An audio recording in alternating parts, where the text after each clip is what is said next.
아멘. 한번 따라했습니다. 유일한 피난처. 유일한 피난처. 여러분, 우리의 인생을 고해와 같다라고 합니다. 쓴 고난의 상황이 잠시도 떠나지 않는 고난의 연속의 인생이 바로 고해의 바다와도 같이 표현하고 있는 것입니다. 잠시도 가만히 있지 않는 바다의 모습이 그 이는 고난의 상황이 크고 작게 우리에게 다가오게 되는 것이 우리네 인생인 것을 알 수가 있습니다. 여러분, 시편 46편 3절에 이런 말씀이 있습니다. 바닷물이 솟아나고 뛰놀든지 그것이 넘침으로 산이 흔들릴지라도 우리는 두려워하지 아니하리로다. 고해와 같은 인생을 살아갈 때에 바닷물이 솟구치고 뛰놀고 넘치는 상황 가운데에도 두려워하지 않는다라고 시편 기자는 우리에게 설명하고 있습니다. 1절과 2절에 그 이유를 설명합니다. 하나님은 우리의 유일한 피난처이시요 힘이시니 환난 중에 만날 큰 도움이시라. 그러므로 땅이 변하든지 산이 흔들려 바다 가운데에 빠지든지 나는 두려워하지 아니하리로다. 시편 기자는 어려운 고난의 상황 가운데에 하나님이 유일한 피난처 되어주셔서 큰 도움 되어주셔서 땅이 지각의 변동이 일어날지라도 나는 바다의 고해와 같은 상황이 다가올 때에도 두려워하지 않는다라고 고백하고 있습니다. 여러분, 우리 인생 가운데에도 어떻습니까? 잠시도 고난이 떠나지 않는 감당하기 어려운 상황들이 우리에게 맞닥뜨리게 되어지는 것입니다. 여러분, 시편 46편의 배경은 열왕기하 18장을 배경으로 하고 있습니다. 아수르의 랍사게 장군이 18만 5천 명을 거느리고 예루살렘을 둘러 진치고 있는 상황입니다. 예루살렘의 백성들의 힘으로는 감당할 수 없는 상황이었지만은 하나님은 그들에게 각인시켜 주시는 것입니다. 하나님이 피난처이시다. 아무리 강한 아수르의 랍사게 장군이 18만 5천 명을 끌고 둘러 진친다 할지라도 하나님이 피난처이시기 때문에 그것을 기억하면 너희가 하나님의 그 도움 가운데에 두려워하지 않을 수 있다라고 설명하고 있습니다. 여기서 피난처는 성경에 28번 사용되는 마하세라고 하는 표현으로 비바람의 위협 가운데에 피할 수 있는 안전한 장소를 의미합니다. 나에게 어떤 고해와 같은 상황이 연속되고 비바람의 풍랑의 태풍이 다가오는 상황이라고 할지라도 하나님을 피난처로 삼으면은 안전한 장소 가운데에 우리의 인생을 세워나갈 수 있다라고 설명하고 있습니다. 여러분, 찰스 스펄전 목사님과 그의 아내 신시아는 그들에게 고난이 다가올 때마다, 고해의 상황이 다가올 때마다 시편 46편 1절과 3절을 되뇌이며 묵상한다라고 하는 것입니다. 하나님 우리의 피난처 되시고 교회를 목양하며 달라스 신학교회 총장의 역할을 감당하며 수많은 고난이 그들에게도 다가왔지만은 하나님이 피난처이시고 큰 도움이셔서 어떠한 지각 변동의 상황 가운데에도 두려워하지 않을 수 있다라고 하는 것입니다. 여러분, 베드로전서 3장 15절의 중반에 보면 이렇게 설명하고 있습니다. 너희 속에 있는 소망에 관한 이유를 묻는 자에게 대답할 것을 항상 준비하라. 예수 그리스도를 따라 믿는 자들에게는 어떤 안정감의 소망이 끊이지 않는다라고 하는 겁니다. 안정감의 소망이 세상 사람들이 이해할 수 없는 소망의 모습으로 평안의 살롱 가운데 살아갈 수 있다라고 하는 것입니다.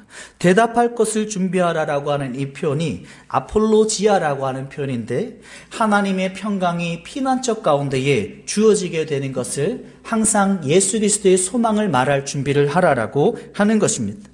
여러분, 예수 그리스도를 믿고 하나님의 자녀된 자들에게는 특징이 있습니다. 어떠한 풍랑이 이는 고해와 같은 상황이라고 할지라도 지각 변동이 일어나고 그 바다가 솟구치고 뛰어노는 넘치는 상황이라고 할지라도 하나님이 피난처 되시기 때문에 예수 그리스도가 소망 되시기 때문에 그 가운데의 안정감을 경험할 수 있는 저 여러분들 될 수 있기를 예수님의 이름으로 축복합니다.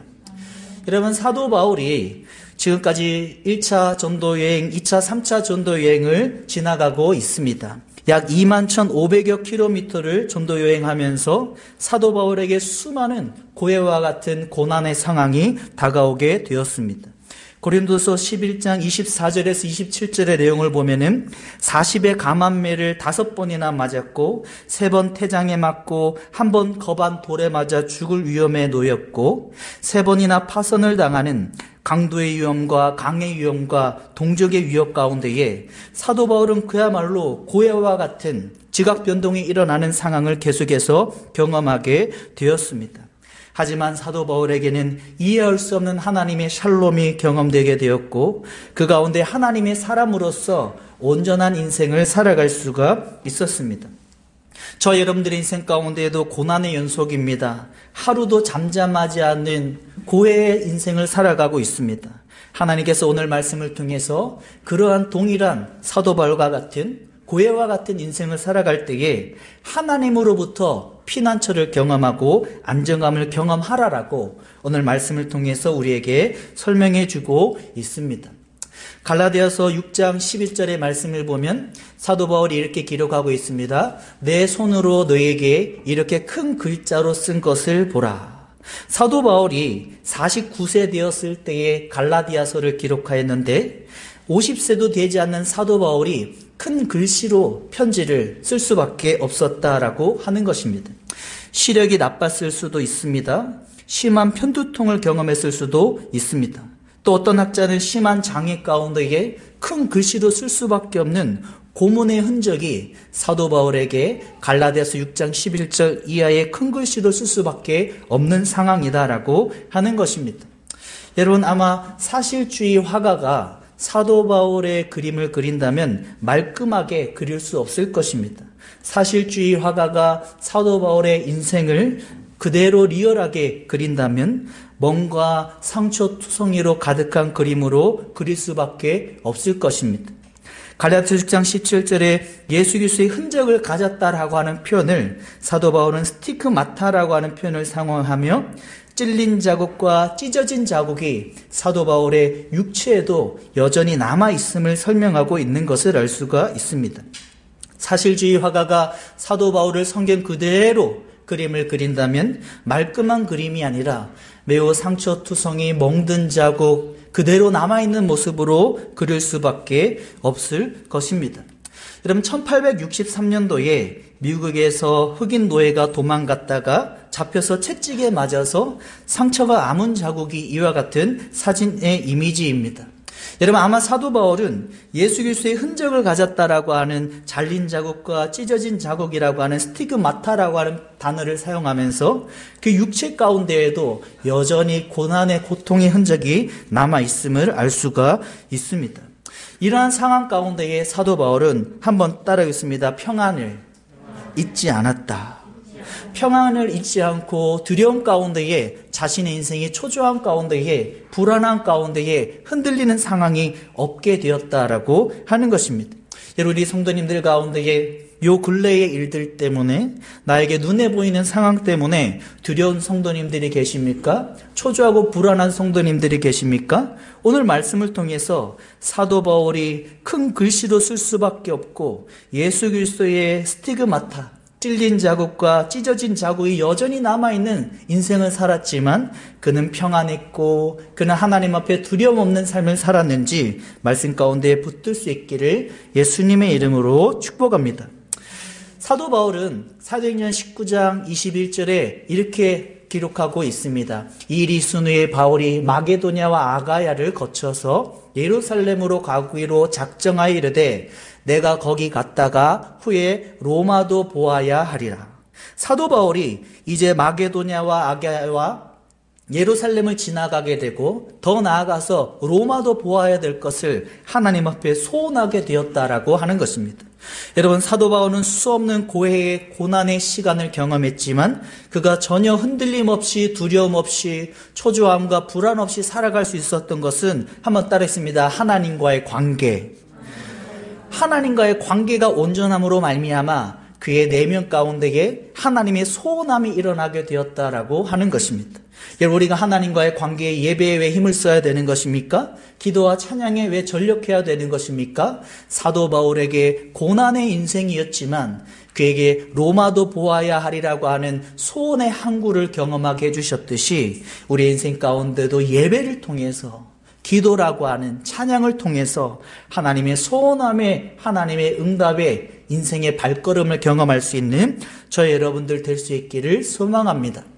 사도 바울은 사도행전 19장 21절에 내가 로마도 보아야 하리라고 하는 하나님과의 관계 가운데의 소원함을 경험했다면은 이제 사도행전 23장 11절에는 하나님의 말씀을 명확하게 경험하게 되는 것입니다. 같이 한번 읽어보겠습니다. 시작. 그날 밤에 주께서 바울 곁에 서서 이르되 담대하라.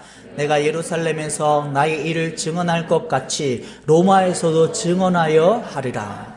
사도 바울에게 하나님의 분명한 말씀의 응답이 어떻게 주어졌습니까? 사도행전 19장 21절에는 내가 로마도 보아야 하리라고 하는 소원의 항구로 하나님께서 그를 인도해 나아가셨다면은 이제 사도행전 23장 11절에는 분명한 하나님의 말씀으로 로마에서도 증언하여야 하리라고 하는 하나님의 말씀이 명확하게 주어진 것을 알 수가 있습니다. 여러분, 사도 바울은 이와 같은 하나님의 소원함의 은혜와 하나님의 명확한 말씀이 주어졌기 때문에 평온할 수 있었다라고 하는 것입니다.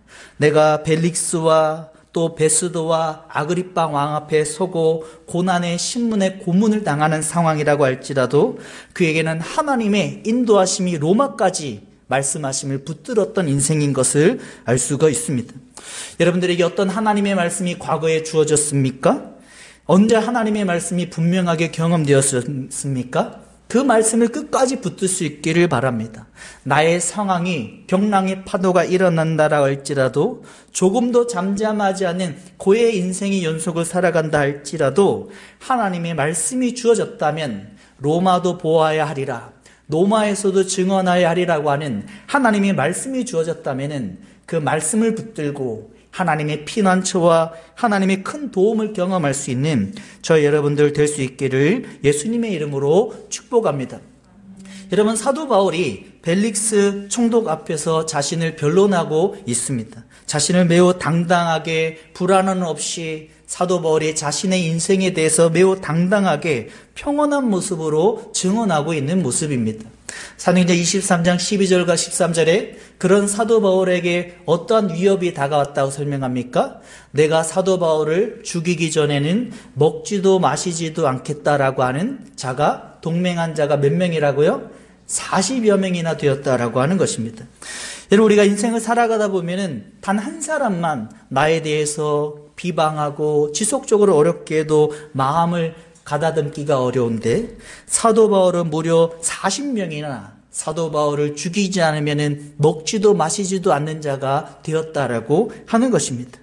하지만 사도 바울에게는 무엇이 있었습니까? 내가 로마도 보아야 하리라고 하는 하나님과의 관계 가운데에 소원함이 있었고 내가 로마에서도 증언하여야 하리라고 하는 하나님의 분명한 말씀이 있었기 때문에 40여 명이 아무리 무장하고 자신을 겁박하고 자신을 두렵게 해도 사도 바울은 평안할 수 있었고 매우 당당하게 벨릭스 총독 앞에서 증언할 수 있었던 것을 알 수가 있습니다.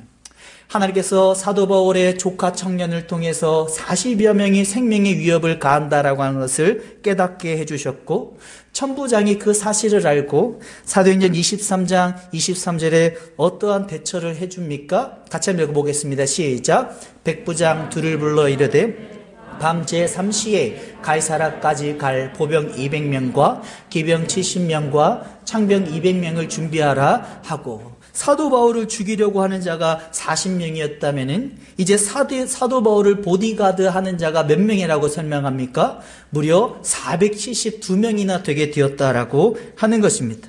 여러분, 하나님은 이와 같은 방법으로 우리에게 일을 해주십니다.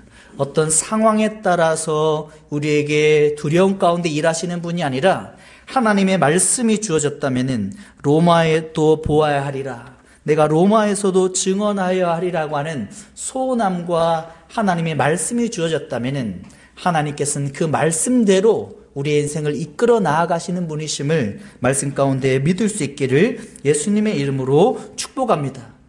그러므로 하나님의 말씀이 중요한 것입니다. 하나님의 말씀을 매일마다 묵상하고 하나님의 말씀에 귀 기울이고 오늘 이 시간에도 내가 사람의 음성이 아닌 하나님의 말씀으로 내가 받아들이고 붙들 때에 하나님의 말씀을 경험하는 가운데에 우리의 인생을 세워나갈 수 있게 되는 것입니다. 여러분, 사도 바울에게 40명의 겁박하는 그런 자들이 있었다면 다윗에게는 무려 3천여 명이 공격하는 상황이 있었습니다. 사울왕의 3천여 명의 병사들이 다윗 한 사람을 잡기 위해서 광야로 내어 쫓을 때에 다윗은 시편 18편 1절과 3절에 어떻게 고백하고 있습니까? 같이 한번 읽어보겠습니다. 나의 힘이신 여호와여, 내가 주를 사랑하나이다. 여호와는 나의 석이시오, 나의 요새시오, 나의 건지시는이시오, 나의 하나님이시오, 내가 그 안에 피할 나의 바위요, 나의 방패시오, 나의 구원의 뿌리시오, 나의 산성이시로다.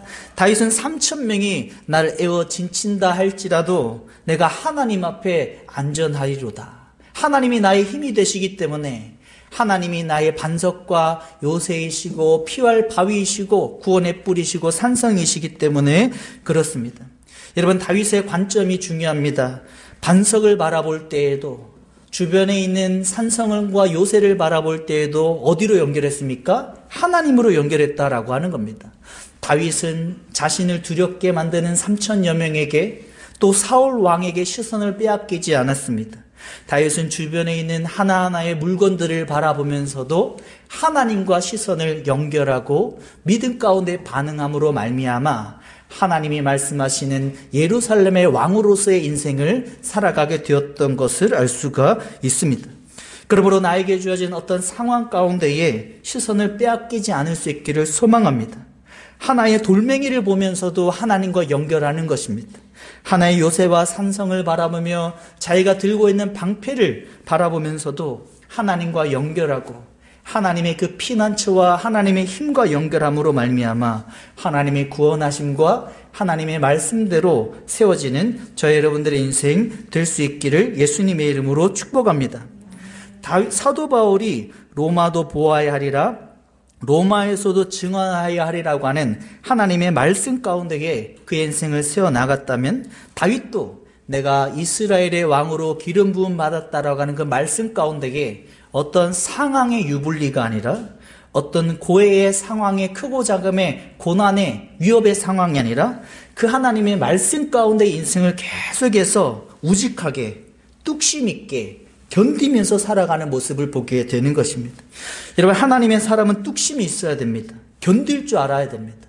어떤 고난이 있어도 하나님을 바라보며 견디고 인내하고 어떤 상황 가운데에 내가 일희일비하는 것이 아니라 하나님의 말씀 가운데에 견디고 인내하며 말씀 가운데에 나의 인생을 내어드릴 때에 하나님을 경험하는 인생으로 세워지게 되는 것을 알 수가 있습니다.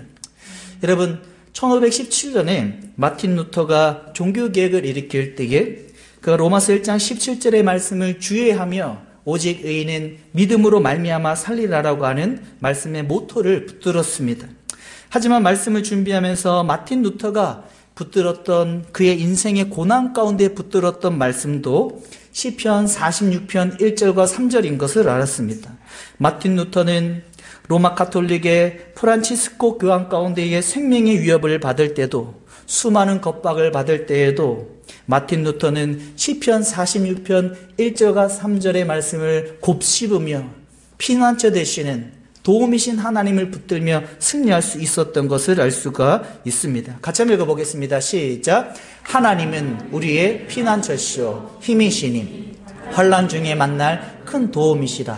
그러므로 땅이 변하든지 산이 흔들려 바다 가운데 빠지든지 바닷물이 솟아나고 뛰놀든지 그것이 넘침으로 산이 흔들릴지라도 우리는 두려워하지 아니하리로다. 마틴 루터가 큰 피난처 가운데에 하나님의 비바람 가운데도 안정감을 느꼈고, 어떤 환난이라고 하는 이 표현의 원어적인 의미는 협착한 길 가운데에 좁은 길에 놓일 때에도 하나님을 바라볼 때에 큰 도움을 경험하게 된다라고 하는 것입니다. 1517년 10월 31일 오후 2시에 33세의 마틴 루터가 비텐베르크 성교회에 95개의 반박문을 붙이게 되었습니다. 1521년에 브룸스 회의 가운데에 그곳에 나아가면 생명의 위협이 있다라고 하였지만은 마틴 루터는 피난처 되신 하나님, 큰 도움 되신 하나님을 붙들고 나는 하나님의 말씀 가운데에 양심을 거스르는 행동을 할 수 없다라고 하나님의 말씀을 붙들고 담대히 그의 인생의 발걸음을 내어드리는 모습을 볼 수가 있습니다. 여러분, 저와 여러분들의 인생 가운데에도 시편 46편 1절과 3절을 꼭 붙들 수 있기를 소망합니다. 고해와 같이 하루도 잠잠하지 않는 어려운 상황 가운데에 때로는 지각 변동이 일어나는 고통이 감당할 수 없는 상황 가운데에도 시편 46편 1절과 3절을 마틴 루터와 같이 붙들므로 말미암아 하나님의 도움의 은혜를 경험할 수 있기를 예수님의 이름으로 축복합니다. 사도 바울이 벨리스 총독 앞에 세워졌고 그 다음에 베스도 총독 앞에 세워지게 되었습니다. 베스도 총독에게는 변사 더들로가 있었는데 사도 바울을 중상 모략하는 것입니다. 사도행전 24장 5절에 같이 한번 읽어보겠습니다. 시작. 우리가 보니 이 사람은 전염병 같은 자라 천하에 흩어진 유대인을 다 소유하게 하는 자요 나세리 이단의 우르머리다. 사도 바울은 예수 그리스도의 열정에 순수하게 끓는 마음으로 그의 인생을 살아나아갔는데 변사 더둘로가 그 사도 바울을 전염병 같은 자라 이단의 우두머리라고 하면서 그를 중상모략하고 있는 것입니다. 사도행전 25장 2절에도 대제사장들과 유대인 중에 높은 사람들이 사도 바울을 고소하는 굉장한 위협 가운데에 놓인 것을 알 수가 있습니다. 하지만 사도 바울은 당당합니다. 흔들림이 없습니다. 뚝심이 있습니다. 견고합니다. 어떤 상황에 따라서 흔들리지 않는, 불안하지 않는, 두려워하지 않는 모습을 볼 수가 있습니다. 저 여러분들 가운데도 어떻게 이런 믿음을 가질 수 있습니까? 말씀 가운데에 내가 로마도 보아야 하리라, 내가 로마에서도 증언하여야 하리라고 하는 하나님의 분명한 말씀이 한 말씀 한 말씀이 나에게 주어질 때에 흔들리지 않는, 변사 더들로가 아무리 중상모략해도 아무리 높은 대제사장들과 유대인 중에 높은 사람들이 자신을 고소한다고 해도 흔들리지 않는 사도 바울의 묵직한 신앙의 모습을 볼 수가 있습니다. 여러분, 저와 여러분들의 신앙이 점점 이와 같아지면 좋겠습니다. 상황에 따라서, 유불리에 따라서 흔들리는 신앙의 모습이 아니라, 격변하는 신앙의 모습이 아니라 묵직하게 어떠한 상황 가운데에도 사도 바울과 같이 하나님 안의 안정함을 경험하고 피난처 되시는 그 하나님의 은혜 가운데에 살아갈 수 있기를 예수님의 이름으로 축복합니다. 사도 바울은 사도행전 25장 8절과 사도행전 25장 10절에 사도 바울이 무엇을 계속해서 바라보고 있습니까? 가이사에 내가 도무지 죄를 범하지 않은, 가이사가 누구입니까? 로마 황제의 이름입니다. 로마에 있는 가이사를 계속해서 바라보고 있습니다. 사도행전 25장 10절에도 내가 가이사의 재판자리 앞에 섰으니 마땅히 거기서 신문을 받을 것이니라. 사도 바울은 무엇을 계속해서 바라보고 붙들고 있습니까? 사도행전 19장 21절에 로마도 보아야 하리라, 내가 로마에서도 증언하여야 하리라라고 하는 하나님의 말씀에 뿌리를 두고 그 가운데 흔들림 없이 자신의 인생의 방향을 가이사라고 하는, 내가 가이사 앞에 설 것이다, 가이사 앞에서 거기서 마땅히 신문을 받을 것이다 라고 하는 인생의 방향을 하나님의 말씀 가운데에 묵직하게 뚝심 있게 흔들림 없이 나아가는 인생의 모습을 볼 수가 있습니다. 저 여러분들의 신앙의 모습은 어떻습니까? 상황에 따라서 불안해하고 두려워하고 초조해하는 그런 모습입니까? 아니면 오늘 본문의 사도 바울과 같이 묵직하게 난 하나님의 말씀이 주어졌기 때문에 가이사에게 내가 마땅히 나아갈 거다, 가이사에게 마땅히 서서 신문을 받을 거라고 이야기하는 말씀 가운데 세워지는 신앙입니까? 점점 그와 같은 신앙으로 세워지기를 예수님의 이름으로 축복합니다. 마지막으로 아브라함 링컨의 이야기가 있습니다. 아브라함 링컨은 성경 한 권으로 만들어진 사람입니다. 성경 한 권으로 만들어진 사람입니다. 그는 11살 때에 어머니를 잃었고 아버지마저 그의 곁을 떠나갔습니다. 아브라함 링컨에게는 의지할 수 있는 대상이 아무것도 남아있지 않았습니다. 그의 못난 외모 덕에 친구들의 놀림을 받을 때가 일수였습니다. 하지만 아브라함 링컨은 하나님의 말씀 성경이 있었습니다. 그의 어머니가 11살에 초등학교 5학년 나이엔 그의 손을 잡고 마지막에 유언을 남겼습니다. 나는 너를 두고 하나님 앞에 먼저 간다. 나는 내게 좋은 집도 좋은 땅도 많은 재산도 물려주지 못한다. 그러나 나는 내게 이 성경 한 권을 유일한 유산으로 주고 간다. 너는 한평생에 이 가운데 있는 말씀으로 보배 삼고 재산 삼고 양식 삼아 이 교훈대로 살아가거라. 그러면 내 길이 형통할 것이다. 아브라함 링컨의 11살 때에 그 어머니의 유언의 소리를 듣고 성경을 읽고 또 읽었습니다. 성경을 읽고 또 읽었습니다. 성경을 읽고 또 읽었을 때에 아브라함 링컨은 성경의 사람이 되어질 수 있었고 어떠한 상황에 따라서도 흔들리지 않는 묵직한 인생을 계속해서 살아갈 수가 있었습니다. 학력도 높지 않았습니다. 수많은 사업의 실패를 22살과 26살 때에 경험을 했습니다. 또 수많은 낙선의 경험을 하였습니다. 사랑하는 여인이 26살 때에 그의 곁을 떠나갔습니다. 수없는 고통의 인생을 50여 세의 대통령이 되기까지 경험하였지만 그는 묵직하게 흔들림 없는 신앙 가운데 살아갈 수가 있었습니다. 저 여러분들 인생 가운데도 성경을 읽고 또 읽어서 어떤 상황이 아닌 하나님 가운데에 피난처 되시는 도움 되신 하나님의 은혜를 경험할 수 있기를 예수님의 이름으로 축복합니다. 여러분은 시편 46편 1절과 3절을 다시 한번 크게 읽고 말씀을 마무리하기를 원합니다. 같이 한번 읽어보겠습니다. 시작. 하나님은 우리의 피난처시요 힘이시니 환난 중에 만날 큰 도움이시라. 그러므로 땅이 변하든지 산이 흔들려 바다 가운데 빠지든지 바닷물이 솟아나고 뛰놀든지 그것이 넘침으로 산이 흔들릴지라도 우리는 두려워하지 아니하리로다. 여러분들의 인생 가운데에 미국에 있는 주한이도 그렇고 우리 성도님들 가운데에 불안감을 많이 느낄 수가 있습니다. 하지만 하나님 우리에게 말씀하시는 것이 무엇입니까? 하나님께 뿌리를 두라. 하나님만이 유일한 피난처 되시는 분이시다. 하나님만이 협착한 길 가운데에 놓이는 환난 가운데에도 유일한 큰 도움이시다. 내가 감당할 수 없는 땅이 침식하고 지각 변동하는 상황이 일어날지라도 하나님께서 우리에게 솟구쳐오른 뛰어넘치는 파도 가운데에도 그 하나님이 두려워하지 않는 인생으로 우리를 이끌어 나아가신다라고 하는 것입니다. 여러분 성경을 읽고 또 읽을 수 있는 저와 여러분들 될 수 있기를 바랍니다. 아브라함 링컨이 성경을 읽고 또 읽었을 때에 그가 변론하며 모든 사람들에게 성경의 여러 부분들을 이어서 하나님의 이야기를 들려주었을 때에 그는 성경의 사람이 되었고 수많은 고난 가운데에도 이겨나아가는 하나님의 피난처에 큰 도움을 경험하는 인생이 될 수가 있었습니다. 사도 바울은 흔들리지 않았습니다. 내가 로마도 보아야 하리라 기도하는 가운데 하나님과의 관계에 주어진 소원함을 붙들었습니다. 사도 바울은 내가 로마에서도 증언하여야 하리라라고 하는 하나님의 말씀을 끝까지 붙들었습니다. 그러므로 벨릭스와 베스도와 아그리빠 왕 앞에 섰을 때에도 수많은 큰 사람들이 변사 더둘로가 중상모략할 때에도 조금도 흔들리지 않았습니다. 견고한 신앙의 모습이었습니다.